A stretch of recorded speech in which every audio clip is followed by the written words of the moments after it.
தமிழ்நாட்டிலே தொடர்ந்து இருந்து கொண்டிருந்தது. ஆனால் பௌத்தம் கிபி ஒரு 6ஆம் நூற்றாண்டு வாக்கில் முற்றிலும் நாட்டிலிருந்து அகற்றப்பட்டு விட்டது. ஸோ அத்தகைய பௌத்தம் பற்றி இன்னைக்கு நம்ம பேசுவோம். ஸோ பௌத்தம் அப்படின்ற போது அதை பார்த்திங்கன்னா புத்தரும் சரி, மகாவீரரும், மர்கலி கோசலாம், இந்த மூவருமே சமகாலத்தை சேர்ந்தவர்கள். கிமு 6ஆம் நூற்றாண்டு. ஸோ இந்த கிமு 6ஆம் நூற்றாண்டில் வாழ்ந்த அந்த 3 பேருமே ஒரு குறிப்பிட்ட ஒரு மதத்தை எதிர்த்து தான் அவங்கெல்லாம் இந்த மதத்தை ஆரம்பித்தாங்க. அவங்க யார் அப்படின்னு பார்த்தா நமக்கெல்லாம் தெரியும், ஒரு வைதீக சமயம். இந்த வைதீக சமயத்தை எதிர்த்து தான் இந்த பௌத்தமும் சமணமும் இவர்கள் தோற்றுவித்தார்கள் அப்படின்றத பார்த்தோம். ஸோ இந்த புத்தர் பார்த்திங்கன்னா, புத்தர் இறந்து போயிட்டார். இறந்து போன உடனே அதெல்லாம் நமக்கெல்லாம் தெரியும், புத்தர் இறந்து போனது இல்லைங்களா. அவருக்கு பார்த்திங்கன்னா ஏராளமான ஒரு சீடர்கள் இருந்தாங்க.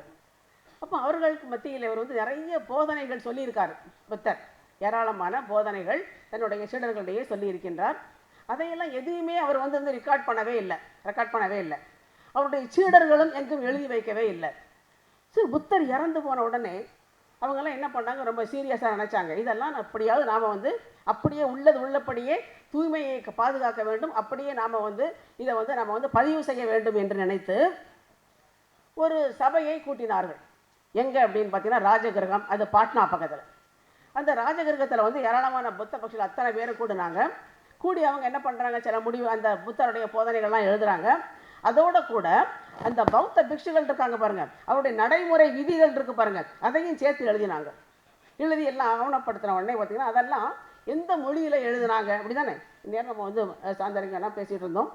என்ன மொழியில் எழுதுனாங்க அப்படின்னு பார்த்தீங்கன்னா, அப்போ இருந்த மொழிகள் பார்த்திங்கன்னா 2 தான். வடக்க பிராகிருதம், அது பிராகிருதம் அப்படின்றது சம்ஸ்கிருதத்தில் தான் பிராகிருதம் சொல்லணும்.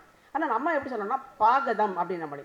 ஸோ தெற்கு தமிழ். ஸோ தமிழுக்கு ஈக்குவலான பழமை வாய்ந்த மொழி தான் இந்த பாகதம், புரியுதுங்களா. ஸோ அந்த பாகத மொழி அங்கே இருக்குது. அது நம்ம தமிழுக்கு ஈக்குவலான நிகரான ஒரு பழமை வாய்ந்த மொழி அந்த பாகதம். தெற்கே தமிழ் இருக்குது. ஸோ அந்த பாகத மொழி பார்த்திங்கன்னா பல டைலக்ட்ஸ் இருக்குது. அதுக்கு இன்றைக்கி எப்படி தமிழுக்கு பார்த்திங்கன்னா சென்னை தமிழ், கோவை தமிழ், தஞ்சை தமிழ், திருநெல்வேலி தமிழ் என்று இருக்கிறதோ, அதே போல் இந்த பாகதத்துக்கும் பல்வேறு கிளை மொழிகள். மாகதி என்றது அது ஒரு மொழி. மாகதி, அர்த்த மாகதி, சௌரசேனி, பாலி, இப்படி அத்தனையும் கிளை மொழிகள். இந்த கிளை மொழிகளில் இந்த புத்தருடைய போதனைகள் எந்த மொழியில் எழுதப்பட்டது என்றால் பாலி என்ற மொழி. ஏனென்றால் அந்த பாடலிபுத்திரம் பகுதியில் நிலவிய அந்த ஒரு டைலக்ட்னா பேச்சு மொழி, அதுதான் பார்த்திங்கன்னா அந்த பாலி அப்படின்ற மொழி. அதுக்கு ஏன் பாலி என்ற பெயர் வந்தது அப்படின்னு பார்த்தீங்கன்னா, இந்த பாடலிபுத்திரத்தில் நிலவிய மொழி. ஸோ பாடலி அப்படின்றது தான் பாலின்னு தெரிஞ்சுது, புரியுதுங்களா. ஸோ பாடலி அப்படின்றது தான் பாலின்றதுன்ற தெரிஞ்சுதுன்றதை பார்க்குறோம். ஸோ இவங்க எல்லாம் என்ன பண்ணுறாங்க, அந்த பாலி மொழியிலேயே அந்த அந்த அத்தனை ஆவணங்களையும் அவங்க எழுதியிருக்கிறாங்கன்னு பார்க்குறோம். இதை எழுதி அவங்க முடித்த பிறகு பார்த்தீங்கன்னா இதில் ஒரு 10,000 பேர் இருக்கும். 10,000 பேர் எழுந்தாங்க. இதை நாங்கள் உடன்பட மாட்டோம். ஏன் அப்படின்னா,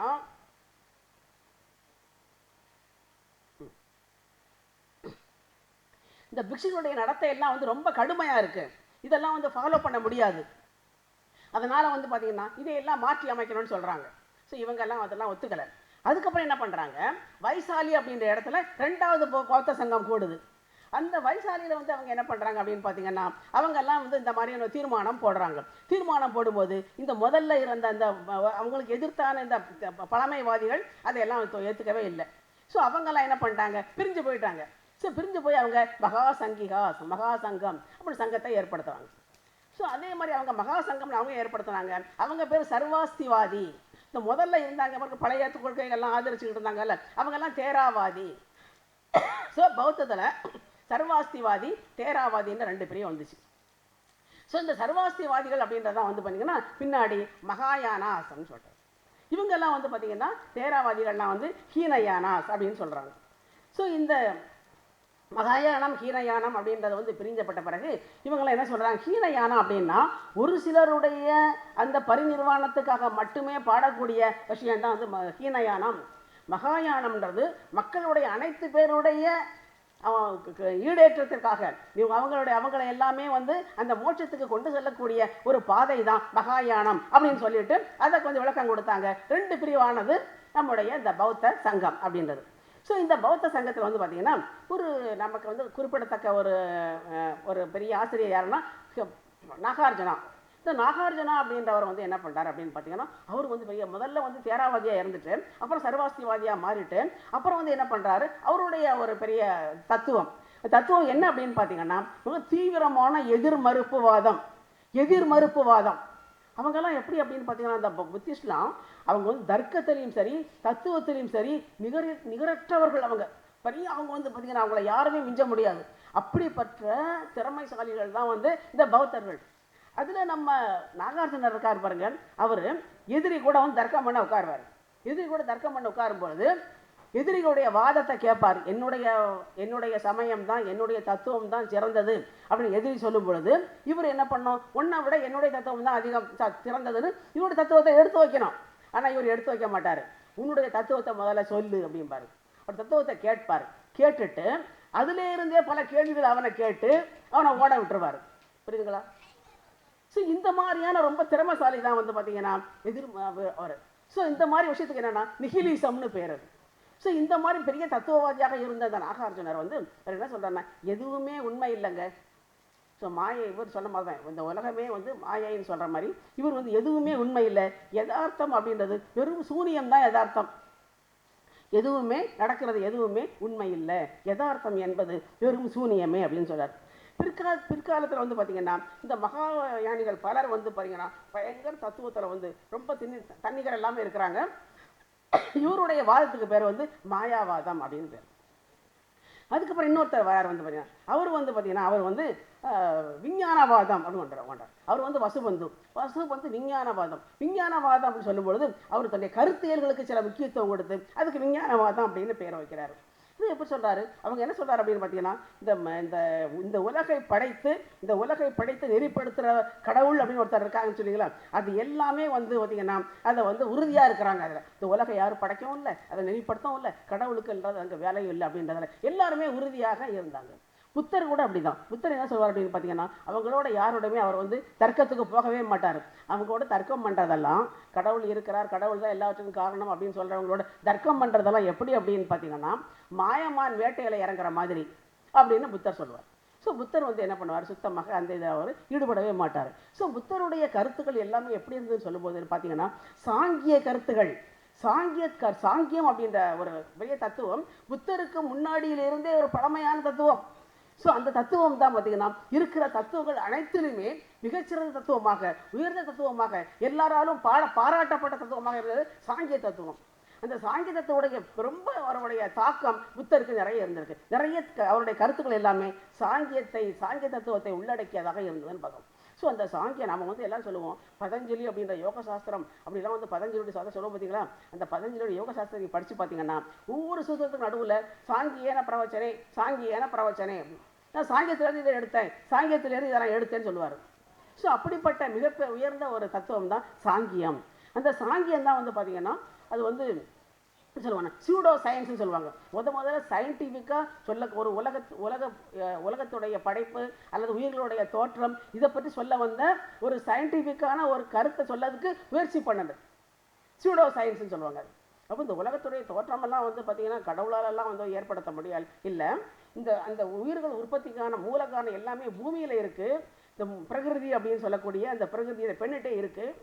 ஸோ அது குறிப்பிட்ட ஒரு காலத்தில் ராஜசம் தாமசம் சத்தியம் அப்படின்ற குணங்களை வந்து அது வந்து மெயின்டைன் பண்ணிக்கிட்டு இருக்கு.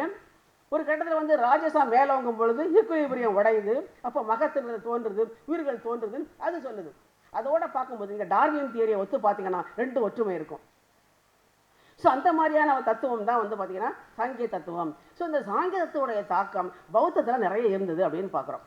சரி, இந்த பௌத்தம் தமிழ்நாட்டுக்கு எப்போ வந்தது அப்படின்னு பார்த்தீங்கன்னா நம்முடைய சங்க காலத்திலேயே நிறைய பௌத்தம் இருந்ததற்கான சான்றுகள் நமக்கு நிறைய கிடச்சிருக்கு. அப்படின்னு நமக்கு வந்து பார்த்திங்கன்னா தமிழ் பிராமி கல்வெட்டிலேயே வந்து பார்த்திங்கன்னா வந்து வந்து அந்த அந்த அவனோட வந்து செங்குவீரன் அப்படின்ற மாதிரிலாம் இருக்குது, செங்காயபன் அப்படின்ற விஷயம்லாம் இருக்குது. ஸோ இந்த செங்காயபன் செங்குவீரன் அப்படின்ற பெயர்கள்லாம் வந்து பௌத்த பெயர்களாக இருக்கணும் அப்படின்றத கூட நிறைய பேர் நம்மளே சொல்லலாம். அப்படி அதே மாதிரி வந்து பார்த்திங்கன்னா நிறைய பௌத்த வந்து முனிவர்கள் இருந்திருக்காங்க, பௌத்த புலவர்கள்லாம் இருந்திருக்காங்க. அவர்கள்லாம் பாடல் பாடக்கூடிய தகுதி பெற்றவர்களாக இருந்திருக்காங்க. அவர்கள் பேரெல்லாம் சங்க இலக்கிய அந்த புலவர்கள் வரிசையில் அவெல்லாம் நமக்கு பார்க்கலாம்.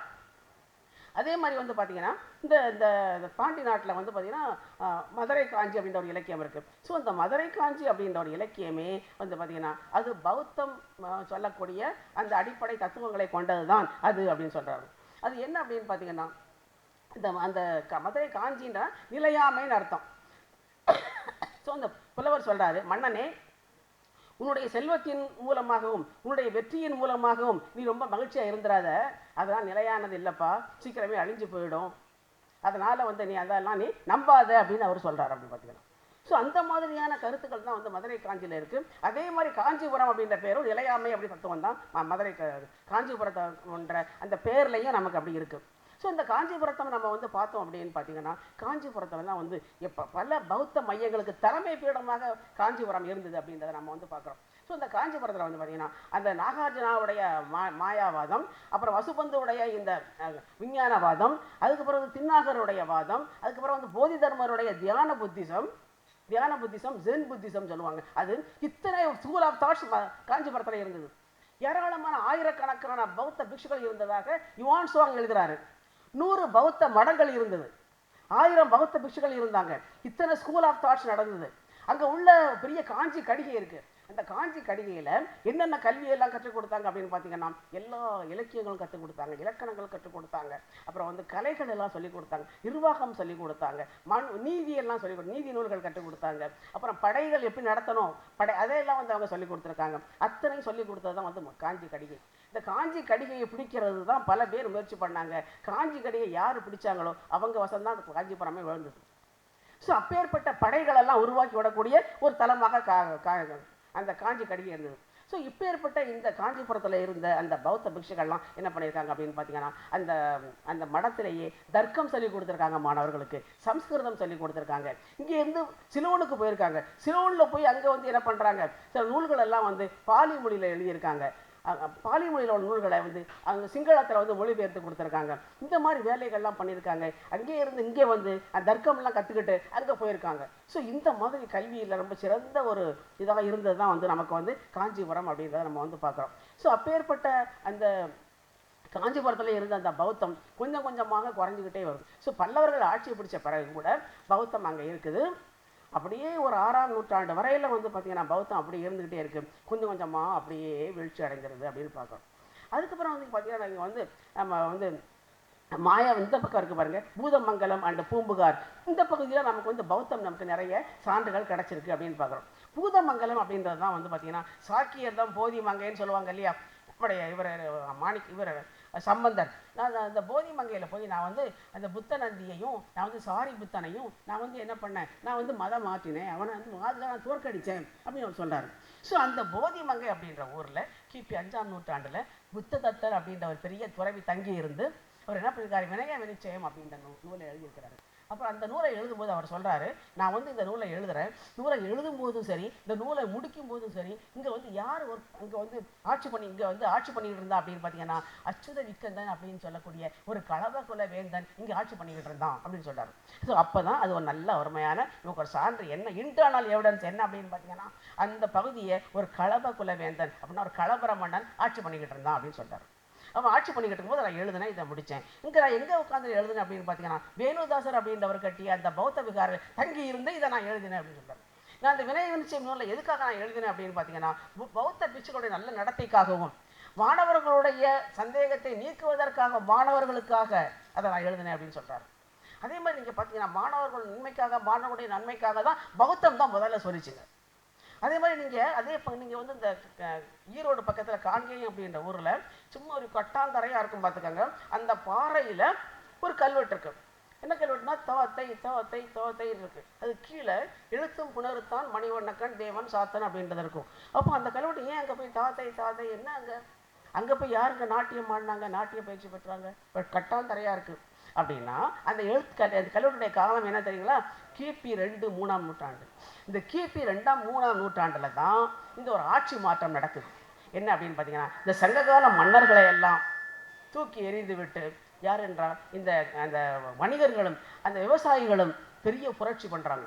புரட்சி பண்ணி யாருடைய தலைமையில் புரட்சி பண்ணாங்கன்னா சிற்றரசர்கள், குறுநில மன்னர்கள், ஊர்கிழார்கள் இவங்க தலைமையில் புரட்சி பண்ணி ஆட்சி மாற்றத்தை ஏற்படுத்துகிறாங்க. அந்த காலகட்டத்தில் பௌத்த ஆட்சி வந்தாச்சு தமிழ்நாட்டில். ஃபுல்லாக பௌத்த ஆட்சி தான்.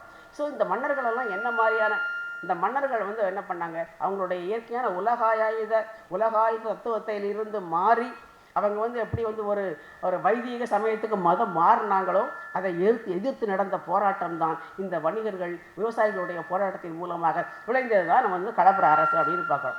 அந்த காலகட்டத்தில் தான் நமக்கு வந்து பார்த்திங்கன்னா அந்த இசை கல்வெட்டு நமக்கு கிடைக்குது. இசை கல்வெட்டு, அந்த இசை கல்வெட்டு எதோடைய எச்சம் அப்படின்னா, அங்கே ஒரு பெரிய கடிகை இருந்தது. அந்த கடிகையை அழிச்சிட்டாங்க, அது அழிஞ்சு போச்சு. ஸோ அப்பேற்பட்ட அந்த கடிகையில் மிச்சம் இருந்தது இந்த கல்வெட்டு. நமக்கு ஒரு சான்று இருக்கு.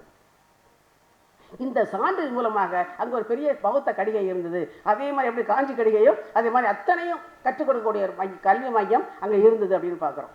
அப்போ அங்கே வந்து பார்த்திங்கன்னா அந்த ஒரு இசை ஆசிரியன் அதை எழுதியிருக்கிறோம். ஸோ பௌத்தம்லாம் வந்து பார்த்திங்கன்னா இது கலையெல்லாம் அழிச்சுது அப்படியெல்லாம் சொல்லுவாங்க. பார்த்திங்கன்னா ஏதாவது கலையெல்லாம் காப்பாற்றுச்சுன்றதுக்கான மிகச்சிறந்த உதாரணம் இந்த உதாரணம் இருக்கும். ஸோ அந்த மாதிரி ஒரு கல்வெட்டு அங்கே இருக்குது. அந்த கல்வெட்டுக்கு பிறகு தான் நமக்கு வந்து அதே குடுமியாமலையில் மகேந்திரவர்மனுடைய இசைக்கல்வெட்டு. மகேந்திரவர்மன் சொல்கிறான், நான் வந்து மாணவர்களுடைய நன்மைக்காக இந்த இசைக்கல்வெட்டை நான் பொறிச்சேன்னு சொல்கிறான். இது யாரை ஃபாலோ பண்ணி? பௌத்தத்தை ஃபாலோ பண்ணி இல்லைங்களா? அங்கே வந்து புத்தகத்தர் சொன்னார், இங்கே வந்து இங்கே கல்வெட்டு இருக்குது. ஸோ இவன் சொன்னான் பாருங்க, நான் மாணவர்களோட நன்மைக்காக இந்த கல்வெட்டை நான் வந்து இசைக்கல்வெட்டை நான் வந்து பொறிச்சேன் அப்படின்னு சொல்கிறான் மகேந்திரவர்மன். ஸோ இந்த மாதிரி மலைகளிலும் குன்றுகளில் இன்னும் கல்வியெல்லாம் நடந்திருக்கு. சாந்தலிங்கம் சொன்ன மாதிரி நீங்கள் மதுரையை சுற்றி உள்ள பல இடங்களில் கழுகு மலையாக இருக்கட்டும், என்பெருங்குன்றமாக இருக்கட்டும், பல இடங்களில் மலைக்குகைகள் தோறும் பள்ளிகள் ஒழிச்சிருக்கு. அங்கே வந்து இலக்கணமும் இலக்கியமும் தத்துவங்களும் மாணவர்களும் கற்றுக் கொடுத்துருக்காங்க. ஆசிரியர்களும் இருந்தாங்க. குறவர் குறத்தி என்ற சமணர்கள், இந்த மாதிரி மாணாக்கியர் இருந்தாங்க. அவங்க வெட்டின கல்வெட்டுகள் தான் அங்கே ஃபுல்லாக கல்வெட்டு எல்லாமே. இந்த சிற்பங்கள் எல்லாமே இன்னாருடைய மாணவர், நான் இந்த என்னுடைய பேர் இது, இங்கே நான் இந்த சிறு சிற்பத்தை நான் செதுக்கி வைக்கிறேன்னு சொல்கிறான். இதுதாங்க சமண கல்வெட்டு எல்லாமே. இதே மாதிரி தான் பௌத்த கல்வெட்டுகளும் இருந்தது. ஆனால் அதில் அழிக்கப்பட்டு விட்டது. புரியுதுங்களா? ஏன்னா இந்த வைதீகம் வந்து சமணத்துக்கு கொடுத்த ஆதரவு பௌத்தத்துக்கு கொடுக்கல. ஏன் அப்படின்னா பௌத்தம் வந்து ஒரு அரசியல் மதம், சமணம் அப்படி இல்லை. பௌத்தம் அரசியலுக்கு வரும், சமணம் அரசியலுக்கு வராது. அவங்க மட்டும் மலையில் தேமையான உட்காந்துக்கிட்டு அவங்க என்ன பண்ணுவாங்க, ஒரு இரவு நேரத்தில் கீழே வந்து கையில் வந்து அளவுக்கு சாதம் கிடைக்கிற அளவு சாப்பிட்டு உட்காந்து எழுதிக்கிட்டு இருப்பாங்க, சொல்லி கொடுத்துக்கிட்டு இருப்பாங்க. ஆனால் பௌத்தர்கள் அப்படி இல்லை, அவங்க அரசியல் மதம். நமக்கு இன்றைக்கும் நம்ம பார்த்துருக்கோம், பௌத்தர்கள் வந்து அரசியல்வாதிகள் அப்படின்றது நமக்கு நல்லா தெரியும். ஸோ அதனால் வந்து என்ன பண்ணாங்க, பெரிய எதிரியாக பௌத்தர்கள் தான் வந்து காணப்பட்டாங்க. நம்முடைய இந்தியாவில் தோன்றிய அந்த பௌத்த மதம் இந்தியாவை விட்டே போன மாதிரி ஆயிடுச்சு. திரும்பவும் பெரிய முயற்சி நடந்துகிட்டு இருக்கு. இப்போ ஒரு பௌத்த சங்கத்தின் மூலமாக திரும்பவும் பௌத்தத்தை மீட்டெடுக்கின்ற பணி நடந்துக்கிட்டு தான் இருக்குது. அதில் நான் கூட 4 லட்சம் கொடுத்தேன். ஸோ அந்த பணியும் நடந்துக்கிட்டு இருக்குது அப்படின்றத நான் வந்து சொல்கிறது கடமைப்பட்டிருக்கிறேன். ஸோ இந்த மாதிரி பௌத்தம்ன்றது வந்து பார்த்திங்கன்னா நம்முடைய பெரிய களப்பிரருடைய அரசை வந்து தோற்றுவித்தது. அந்த களப்பிரருடைய அரசு வந்து பார்த்திங்கன்னா நமக்கு சுத்தமான ஒரு தமிழர்கள் ஆட்சி பண்ண ஒரு ஆட்சி. கொஞ்சம் கூட ஒரு பிராகிருத கலப்போ இல்லாமல் சுத்தமான தமிழில் உள்ள கல்வெட்டுகள் தான் அனைத்து கல்வெட்டுகளும் இருக்குது. விவசாயத்திற்கும் வணிகத்திற்கும் பெரிய ஆதரவு கொடுத்துருக்காங்க. மக்கள் மத்தியில் ஊடாடக்கூடிய மொழியெல்லாம் தமிழாக இருந்திருக்கு. அந்த சமயவாதிகள் தான் பாலியல் எழுதியிருக்காங்களே தவிர இவங்க எல்லாம் தமிழில் எழுதினாங்க. மிகச்சிறந்த ஒளிமயமான ஒரு ஆட்சி அப்படின்றதுக்கான சான்றுகள்லாம் நமக்கு கிடைச்சிருக்கு. அதையெல்லாம் நம்ம சொல்லி நாம் நிரூபிச்சிருக்கிறோம் அப்படின்னு பார்க்கலாம். அந்த பௌத்த ஆட்சியும் கிபி 6ஆம் நூற்றாண்டு வாக்கில் அது வந்து கலைக்கப்பட்டு விட்டது. என்ன காரணத்தினாலோ அந்த பௌத்தத்தை ஆதரித்த அத்தனை சிற்றரசர்களும் குறுநில மன்னர்களும் என்ன பண்ணாங்க, வைதீகத்துக்கும் சைவத்துக்கும் மாற தலைப்பட்டு விட்டாங்க. திரும்பவும் வந்து பாண்டியர் ஆட்சி வந்து விட்டது அப்படின்னு பார்க்குறோம். இதே மாதிரி தான் நீங்கள் வந்து பூம்புகாரில் பார்த்தீங்கன்னா, பூம்புகாரில் வந்து பார்த்தீங்கன்னா அங்கேயும் மிகச்சிறந்த ஒரு பௌத்த மையம் இருந்திருக்கு. இங்கே சிலப்பதிகாரத்திலேயே வந்து பார்த்தீங்கன்னா அங்கே வந்து கோவலனும் கண்ணகியும் அந்த பூம்புகாரை விட்டு மதுரை நோக்கி நகர்றாங்க. அப்போ வந்து ஒரு பௌத்த விகாரை கடந்து வர்றாங்க. அந்த விஷயத்தை சொல்லும்பொழுது இளங்கோவடிகள் சொல்கிறாரு, இதே ஊரில் கோவலனுடைய முன்னோர் கட்டிய ஒரு சிறந்த விகாரை இருந்தது அப்படின்னு சொல்கிறாரு. அதுக்கப்புறம் இவர் நம்ம புத்தகத்தர் என்ன சொல்கிறாரு, இங்கே ஒரு கனகதாசர் கட்டிய பௌத்த விகாரை இருந்தது, அதில் தங்கி இருந்துதானா அபிதம்மாவதாரா எழுதினேன் அப்படின்னு சொல்கிறார். இப்போ இத்தனை பௌத்த விகாரை பூம்புகாரில் இருந்தது. இன்னைக்கு ஏதாவது இருக்கா பாருங்க, இருந்தது. அப்போ நமக்கு இருந்துன்னு தெரிஞ்சுது. இப்போ அதுக்கப்புறம் பார்த்தீங்கன்னா இப்போ இன்னைக்கு நமக்கு ஒன்று கூட அங்கே இல்லை அப்படின்னு பார்க்கணும்.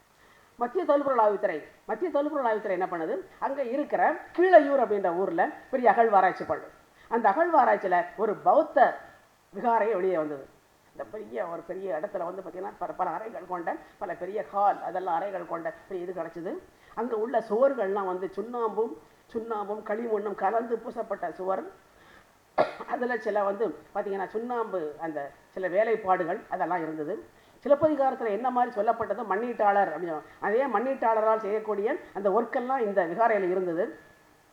சுண்ணாம்பு கல்லாலான ஒரு பௌத்த புத்த பாதம் கிடச்சிது. புத்தருடைய வெண்கல சிலை ஒன்று கிடச்சிது. அங்கேயே நிறைய பெரிய பெரிய செங்கல்கள்லாம் கிடச்சி. இன்றைக்கி போனீங்கன்னா இன்றைக்கி பார்வைக்கு வச்சுருக்காங்க, அதை நம்ம போய் பார்க்கலாம். இன்றைக்கி இந்த மாதிரி பெரிய அந்த பௌத்த விகாரை வெளியே வந்துடுச்சு. சுற்றிலும் மேலே ஒன்று என்ன அகழ்வாராய்ச்சி பண்ணலாம் அப்படின்னு பார்த்தீங்கன்னா சுற்றிலும் வீடுகள் வந்துடுச்சு பாருங்கள். நிறைய வீடுகள் வந்தாச்சு, அகழ்வாராய்ச்சி பண்ண முடியலை. அதுக்கப்புறம் பார்த்தீங்கன்னா மீனவர்கள் வந்து பார்த்திங்கன்னா மீன் பிடிக்க போவாங்க. மீன் பிடிக்கும் போது குறிப்பிட்ட தூரத்தில் கடலுக்கு போன உடனே அந்த இடத்துல வந்து பார்த்திங்கன்னா நிறைய வந்து கப்பலோட உடஞ்சி குழப்பாக இதெல்லாம் கிடக்கும். அந்த பகுதியில் அவங்க வலையை போடும்போது அந்த வலை சிக்கிக்கும், கப்பல் அங்கே உடஞ்சிருக்கு அப்படின்னு சொல்லுவாங்க. அதுக்கப்புறம் வானகிரி அப்படின்னு ஒரு பக்கம் இருக்குது. அந்த வானகிரி பக்கத்தில் வந்து மீனவர்கள் வலையை போடும்போது அந்த வலைக்குள்ளே ஒரு பெரிய புத்தர் சிலை கிடச்சிதுங்க. அந்த புத்தர் சிலை வந்து பார்த்திங்கன்னா ரொம்ப அமராவதி சிற்பம் மாதிரி ரொம்ப அழகான ஒரு புத்தர் சிலை. அப்படி அழகாக அந்த ட்ரெஸ் பண்ணிக்கிட்டு தலை சுருட்ட முடியோட அந்த புத்தர் வந்து இந்த ஆடையை கையில் ஏந்தி நிற்பார் பாருங்க, அந்த அழகு அந்த சிலை கிடைச்சிது. அந்த கல் வந்து பால்நாடு கல்லுன்னு சொல்லுவோம். வெள்ளைக்கல். பால்நாடுன்றது எங்கே இருக்குன்னா ஆந்திராவில் இருக்குது பார்த்தீங்களா. அந்த ஆந்திராவில் இருக்கிற பால்நாட்டில் உள்ள கல்லெல்லாம் வெள்ளை வெள்ளையன்னு இருக்கும். அந்த கல்லில் செய்யப்பட்ட அந்த புத்தர் சிலை, அந்த புத்தர் சிலை அழகு அவ்வளோ நேர்த்தி அமராவதி சிற்பம் மாதிரி. அதை வந்து என்ன பண்ணாங்க மீனவர்கள்லாம் அவங்க வணங்கக்கூடிய அந்த அம்மன் கோயிலில் வச்சு இன்னும் வழிபாடு பண்ணிக்கிட்டு இருக்காங்க அந்த நம்ம பூம்புகாரில்.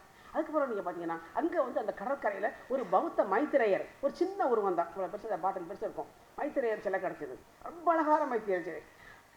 அந்த சிலையை வந்து பார்த்திங்கன்னா மெட்ராஸ் மியூசியத்தில் வச்சு பாதுகாத்துக்கிட்டு இருக்கிறாங்க. அது பக்கத்தில் புஷ்பவனம், அங்கே வந்து புத்தர் சிலை. நீங்கள் திருவாரூரில் பார்த்தீங்கன்னா அங்கே புத்தர் சிலை. அங்கே வந்து கீழே ஓகை குடவாசல் அந்த பக்கத்தில் நடந்த தோண்டின இடத்துலலாம் புத்தர் சிலை. தஞ்சாவூர் முழுவதும் எங்கே பார்த்தாலும் புத்தர் சிலை. ஸோ பௌத்தம் மேலோங்கி இருந்திருக்கு அப்படின்றது தெரியும். ஸோ அத்தகைய இந்த பௌத்தம் வந்து பார்த்திங்கன்னா ஒரு காலத்தில் சுத்தமாக வீழ்ச்சி அடைஞ்சிருக்கு அப்படின்னு பார்க்குறோம். ஸோ இன்னும் நாங்கள் வந்து பூம்புகாரில் அகழ்வாராய்ச்சி பண்ணும்பொழுது அங்கே வந்து அந்த பௌத்த அந்த வணிகர்கள்லாம் இருக்காங்க பாருங்கள், அவங்கெல்லாம் கடல் வணிகர்கள் என்ன பண்ணுவாங்க அப்படின்னு பார்த்தீங்கன்னா அவங்க வந்து நிறைய மணிகள், சந்தனம், பட்டு இந்த மாதிரி ஏராளமான பொருட்களை கொண்டுட்டு போய் அவங்க வந்து ஏற்றுமதி பண்ணி அங்கே வந்து வணிகம் பண்ணுவாங்க. ஸோ பௌத்தர்கள் வந்து பார்த்திங்கன்னா கடல் வணிகர்கள், சமணர்கள் தரைவழி வணிகர்கள், சாத்து வணிகர்கள், இவங்க கடல் வணிகர்கள். ஸோ இந்த வணிகர்கள் வந்து நிறைய மணிகள்லாம் வியாபாரம் பண்ணியிருக்காங்க பார்த்தீங்களா. அங்கே அகழ்வாராய்ச்சி பண்ணும்போது 100க்கும் மேற்பட்ட மணிகள் கிடச்சிதுங்க அகழ்வாராய்ச்சியில். நம்மளே பார்க்குறோம், இந்த கோவலன் கண்ணகி கல்யாணத்தும் போது அவங்களுக்கு வந்து ஒரு சிலம்பு மணிச்சிருப்பாங்க. இந்த சிலம்பில் எல்லாமே மணிக்கற்கள் இல்லையா. சரினா அவங்க அப்பா வந்து பெரிய மணி வியாபாரி. ஸோ இவங்க போட்டிருந்த எல்லாமே மணிக்கற்கள் அப்படின்றதெல்லாம் நம்ம வந்து பார்க்குறோம். ஸோ அத்தகைய மிகச்சிறந்த நமக்கு வந்து அகழ்வாராய்ச்சியிலும் நமக்கு வந்து அதெல்லாம் வந்து உறுதிப்பட்டுச்சு. அது கப்பல் வணிகம் அங்கே நடந்தது அப்படின்றதுக்கான காரணம் அங்கே வந்து யவனர்கள்லாம் வந்து தங்கி இருந்திருக்காங்க. யவனர் இருக்கை அப்படின்லாம் இருந்துச்சு. அந்த யவனர் இருக்கை நாங்கள் அகழ்வாராய்ச்சி பண்ணும்போது ரோமானிய நாட்டு பானை ஓடுகள் கிடச்சிருக்கு, மணிகள்லாம் கிடச்சிருக்கு. இங்கே உள்ள கப்பல் வணிகர்கள் இந்த பௌத்தர்கள் என்ன பண்ணியிருக்காங்க, இங்கே இருந்து என்ன பண்ணியிருக்காங்க, கிழக்காசிய நாடுகள் பல நாடுகளுக்கு போயிருக்காங்க வணிகத்துக்கு.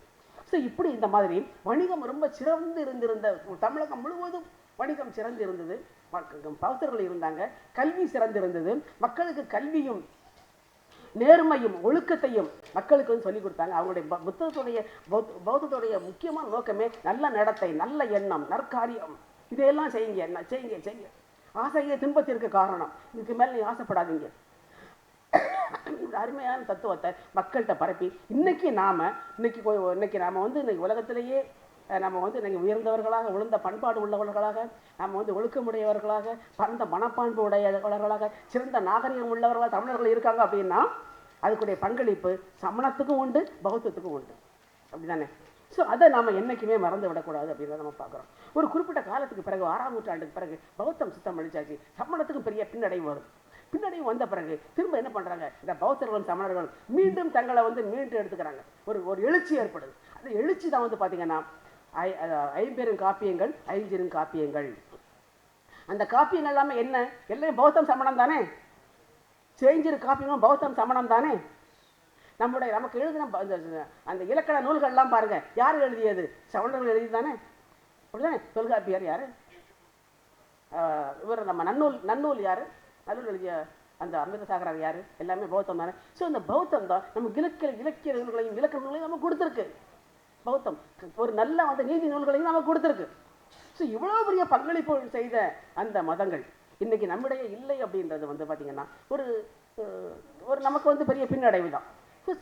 பௌத்தம் முழுமையாக இல்லை, சமணம் ஓரளவு இருக்குது அப்படின்னு பார்க்குறோம். ஸோ இன்றைக்கி அவங்களுடைய நடைமுறையெல்லாம் எப்படி இருக்குது அப்படின்னு பார்க்குறோம். இன்றைக்கி அவங்களுடைய நடைமுறை கூட வேறு மாதிரி ஆகிருக்கலாம், ஆனால் பேசிக்காக அவங்க ஒரு சிறந்த ஒரு மதமாக இருந்திருக்கு அப்படின்னு பார்க்குறோம். ஸோ நம்மளுடைய இத்தனை நூற்றாண்டு நம்முடைய ஒரு அரசியல் வரலாற்றில் பார்த்திங்கன்னா நமக்கு முழுக்க முழுக்க ஒரு பௌத்த மத ஆட்சி நமக்கு என்ன இருந்தது? நமக்கு களப்பிரர் ஆட்சி, ஒரு தமிழனுடைய ஆட்சி, நேர்மையான ஆட்சி, விவசாயிகளுடைய ஆட்சி, பெரிய சிறிய வணிகர்களுடைய ஆட்சியாக நமக்கு களப்பிரர் ஆட்சி இருந்தது. அந்த களப்பிரர் ஆட்சியை நாம் தொலைச்சிட்டோம். நம்ம மீண்டும் நம்ம என்ன பண்ணணும் அப்படி பார்த்தீங்கன்னா தூய்மையான ஒரு ஆட்சி விஞ்ஞான பூர்வமாக நிரூபித்து மீண்டும் நாம் என்ன பண்ணோம்? சங்க காலத்துக்கு நிகரான ஒரு உலகாயுத கண்ணோட்டத்தோட கூடிய ஒரு மீண்டும் ஒரு சிறந்த ஒரு ஆட்சி அமையணும் அப்படின்னு தான் நமக்கெல்லாம் ரொம்ப ஆசைப்படுறோம்.